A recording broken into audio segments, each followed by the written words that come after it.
நம்ம இந்த வீடியோவில் பார்க்கக்கூடிய கலெக்ஷன் பார்த்தீங்க அப்படின்னா ஷிஃபானில் உங்களுக்கு இந்த மாதிரியான டிசைன்ஸில் உங்களுக்கு தெரியுதுங்களா, இந்த மாதிரியான ஷர்ட்டின். இது வந்து பார்த்தீங்க அப்படின்னா ஜரி மாதிரி இருக்கும், ஒரு மாதிரி பேப்பர் மாதிரியே இருக்கும். ஓகேங்களா, சாரீ ஃபுல்லாக சிம்மர் ஒர்க் வந்துடும், ரொம்பவே நல்லாயிருக்கும்.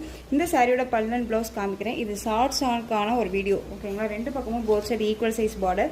கலர் சார்ட் எல்லாமே ஒரு டிஃப்ரெண்ட் கலர் சார்ட், ரொம்ப யூனிக்கான ஒரு டிசைன் பேட்டர்ன்.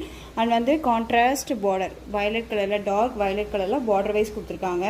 உங்களுக்கு சாரியில் இந்த மாதிரி லீஃப் டிசைன் கொடுத்துருவாங்க. ஓகேங்களா, ரொம்ப நல்லாயிருக்கு. இது கலர் சார்ட் பாருங்கள், ரொம்ப சூப்பரான ஒரு கலர் சார்ட்டு. இது சாரியோட ஓவரால் வியூ அண்ட் சாரியோட பல்லு அண்ட் சாரியோட ப்ளவுஸ். பல்லு வந்து பார்த்தீங்க அப்படின்னா நமக்கு ரன்னிங்கில் வந்துடும். கொஞ்சம் டிஸ்டர்ப் ஆகிட்டேன். இது சாரியோட பல்லு, ரொம்ப அழகாக இருக்கு இல்லையா, க்யூட்டான ஒரு டிசைன். சாரியோட ஒரு ஓவரால் வியூ பாருங்கள், ரொம்ப க்யூட்டாக இருக்கும். சாரி வேணும் அப்படின்னா அழகாக பிக் பண்ணிக்கலாம். சாரியோட ப்ரைஸ் ஜஸ்ட் 399. பிஸ்தா க்ரீனுக்கு காஃபி ப்ரௌன் கலர் பார்டர் நான் சொல்லிடுறேன் உங்களுக்கு. Beetroot colour border. Next one பார்த்தீங்க அப்படின்னா coffee colour border, bottle green colour border. Next one பார்த்தீங்க அப்படின்னா பிஸ்தா க்ரீனுக்கு ராமா அந்த indigo blue colour border and ஆஷ்க்கு பிளாக் கலர் காம்பினேஷன்.